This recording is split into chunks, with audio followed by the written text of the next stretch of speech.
অষ্টম দিনের মতো কিন্তু যারা প্রাথমিকের শিক্ষক রয়েছে তাদেরকে তারা কিন্তু সড়ক অবরোধ করেছে। এই মুহূর্তে আমরা কিন্তু দেখছি যে তাদেরকে ছত্রভঙ্গ করে দেওয়ার জন্য পুলিশ লাঠিচার্জ করছে।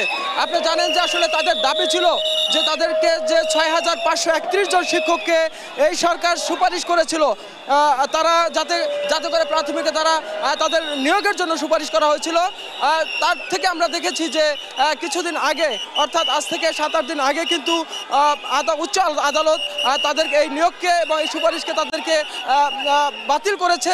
যে কারণে আমরা তারপর থেকেই দেখছি যে শিক্ষকরা রাজপথে নেমে আসছে এবং সেই ধারাবাহিকতায় আজ কিন্তু তারা এই শাহবাগে কিছুক্ষণ আগে শাহবাগে সেই যে জাতীয় জাদুঘর রয়েছে সেখানে তারা অবস্থান করছিলেন। তার পরপরই কিছুক্ষণ পরে আমরা দেখছি যে তারা যখন সড়কে নেমে আসে তখন পুলিশ তাদেরকে এই মুহূর্তে তাদেরকে লাঠিচার্জ করছেন এবং আমরা দেখছি তাদেরকে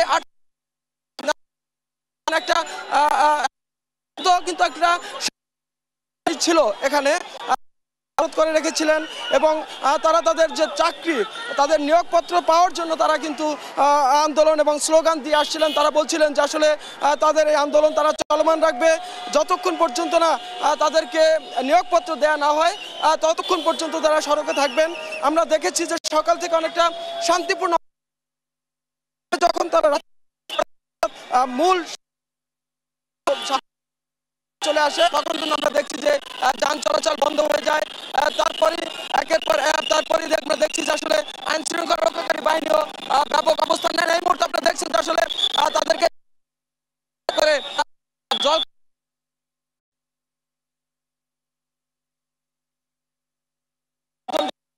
এখান থেকে আটক, তারপরে অর্থাৎ এত কিছুর পরেও এই জলকামানের ভিতরেও কিন্তু আমরা দেখছি যে যারা আন্দোলনকারী নারীরা রয়েছেন তারা কিন্তু সড়কে এখন পর্যন্ত সড়ক তারা ছাড়ছেন না, তারা কিন্তু সড়ক অবরোধ করে রেখেছেন। এর মধ্যে আমরা দেখছি যে তাদেরকে জলকামান নিক্ষেপ করা হচ্ছে, তারপরে তারা সড়ক ছেড়ে যাচ্ছেন না। তারা এর আগে আমরা যখন তাদের সাথে কথা বলেছি তখন তারা বলার চেষ্টা করেছে দাবি আদায়ের জন্য তারা হয়তো বলছেন যে আসলে যদি জীবন দিতে হয় তারপরে তারা রাজপথ ছাড়বেন না। আমরা দেখছি যে জলকামান দিয়ে তাদেরকে যখন পানি নিক্ষেপ করা হচ্ছে তারপরে কিন্তু তারা রাজপথ ছাড়ছেন না। সমস্ত শিক্ষক যারা এই প্রাথমিকে শিক্ষক হিসাবে যাদেরকে নিয়োগের সুপারিশ করা হয়েছিল সেই সুপারিশের পরেও আমরা দেখেছি উচ্চ আদালতের যে রায় হয়েছে এই রায়তে তাদের নিয়োগকে অবৈধ ঘোষণা বাতিল করা হয়েছে।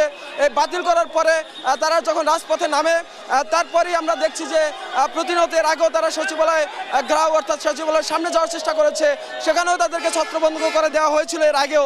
আজকে যখন শাহবাগে তারা এই সড়ক অবরোধ করে আন্দোলন এবং তাদের দাবির পক্ষে স্লোগান এবং সড়কটি অবরোধ করে রেখেছে, তারপরে আমরা দেখছি যে আসলে আইনশৃঙ্খলা বাহিনী তাদেরকে প্রথমে বুঝিয়েছিলেন সড়কটি ছেড়ে দেওয়ার জন্য, কিন্তু তারা আসলে সড়কটি ছাড়েনি। যে কারণে পুলিশ কিন্তু আসলে তাদের যে আইন প্রয়োগের যে ব্যবস্থা সেটি কিন্তু তারা গ্রহণ করেছেন। আমরা দেখেছি যে এখান থেকে কয়েকজনকে গ্রেপ্তার করে অর্থাৎ আটক করে তাদেরকে থানার দিকে নিয়ে যাচ্ছে পুলিশ। এভাবেই করে আমরা দেখেছি বেশ কয়েকজনকে কিন্তু এখান থেকে ধরে নিয়ে যাচ্ছে পুলিশ। তবে তারপরেও সড়ক থেকে আসলে তারা সড়কটা ছাড়বে না এমন অবস্থান কিন্তু তারা জানিয়েছেন এবং তারা বলছেন যে আসলে তাদের দাবি যতদিন আদায় না হবে তারা এভাবে রাজপথে থাকবে। বেশ কয়েকজনকে কিন্তু আমরা দেখছি যে গ্রেপ্তার করে আটক করা হয়েছে, তাদেরকে আটক করে থানায় নিয়ে যাওয়া হচ্ছে। যারা জলকামান দেওয়ার পরেও রাজপথ ছাড়ছে না, এই মুহূর্তে আমরা দেখছি যে আসলে বেশ কয়েকজন অসুস্থ হয়ে পড়েছে, যাদেরকে বিভিন্নভাবে টানা হেঁচড়া করে আসলে পুলিশ তাদেরকে শান্তিপূর্ণভাবে প্রথম আসলে সরে যেতে বলছিলেন, কিন্তু তারা যখন এই সড়কটি পুরো অবরোধ করেছেন অর্থাৎ যান চলাচল স্বাভাবিক রাখতে পারেনি, ঠিক তখনই আসলে আমরা দেখছি যে আইনশৃঙ্খলা বাহিনী তারা তাদেরকে সরে যাওয়ার জন্য বলার পরেও যখন সরেনি তখন তারা কিন্তু আসলে বল প্রয়োগ করেছে।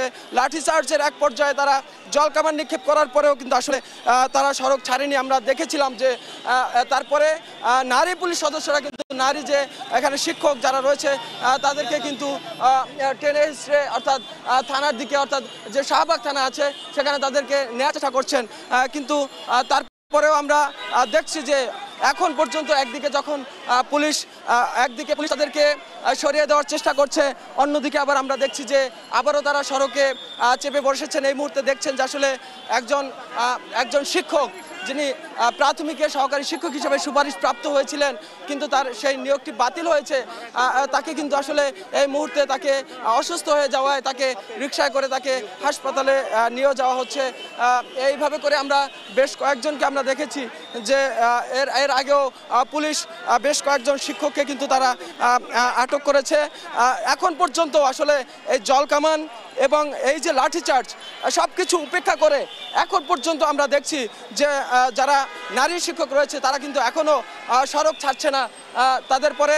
তাদের উপরে আসলে বিভিন্নভাবে তাদেরকে বুঝিয়ে সরানোর চেষ্টাও কিন্তু আসলে পুলিশের পুলিশ ব্যর্থ হচ্ছে, যে কারণে আমরা আবার দেখছি তাদের উপরে জলকামান নিক্ষেপ করার চেষ্টা করা হচ্ছে, কিন্তু সেখানেও তারা আসলে সড়কটি ছাড়ছে না। তারা বলার চেষ্টা করছে যে আসলে